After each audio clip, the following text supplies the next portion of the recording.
60 units. Transport లేకుండా చెప్పుకుంటారు.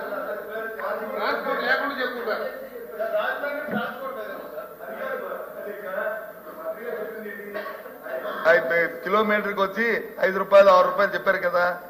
శ్రీకాకుళం నుంచి 6 రూపాయలు లెక్క, 6 రూపాయలు కదా 7 రూపాయలు లెక్క ఇస్తే 7,000 రూపాయలు అవుద్ది, 8,000 రూపాయలు అవుద్ది ప్లస్ ఈ ఛార్జీ.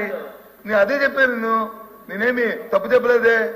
నేను ట్రాన్స్పోర్ట్ నేను చెప్పింది మీరు ఊరు తొందరపడి ఏది మాట్లాడినా ఏదో నెగిటివ్ గా మాట్లాడతామనే ఫీలింగ్ తో అర్థం చేసుకుంటే మేమేం చేయలేము. దయచేసి నేనేం చెప్పాను, ఆలోచించండి, కనుక్కోండి, మీరు అధికారులు కూడా కనుక్కోండి, అప్పుడు ఎంత వస్తుంది, ఎంత వస్తుంది, ఎందుకు 4,000 రూపాయలు రాలేదని ఒకసారి రివ్యూ చేయండి మంత్రి గారు అని చెప్పాను తప్ప నేనేం చెప్పలేదే. నేను చెప్పింది అర్థం. ఒకవేళ వచ్చిందనుకో ఫైన్, లేదు ఉన్నదని మీరు ఫీల్ అయ్యారు అనుకో ఫైన్, దానికేమీ లేదే. నేను చెప్పింది అది. అందుకని మీతో వాదించి మీతో నేను కాంట్రవర్సీ తీసుకుంటాం అధ్యక్ష.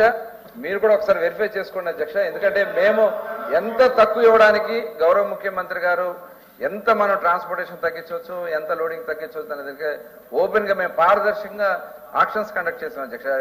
టెండర్ల సిస్టమ్ చేసాం అధ్యక్ష. జిల్లాల్లో అతి తక్కువ ధరకి మనం ఇవాళ 60 రూపాయలకే మాన్యువల్ లోడింగ్ కి, సెమీ మెకానిజం లోడింగ్ కి 60 రూపాయలే వస్తుంది అధ్యక్ష.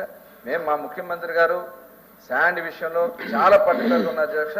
ఎట్టి పరిస్థితుల్లో ప్రజలకి మాక్సిమం ఎంత తక్కువ ధరకు ఇవ్వాలనే దానికోసం మేము ఆలోచన చేస్తున్నాం. దీనికోసం టోటల్ మానిటరింగ్ సిస్టమ్ పెట్టాము అధ్యక్ష.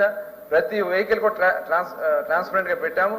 దానికి జీపీఎస్ సిస్టమ్ పెట్టి ట్రాకింగ్ చేస్తూ ప్రతి వెహికల్ కూడా ఎప్పటికప్పుడు మేము పరిశీలన చేస్తాం అధ్యక్ష. ఎంత తక్కువకి ఇవ్వడానికి మేము సిద్ధంగా ఉన్నాం.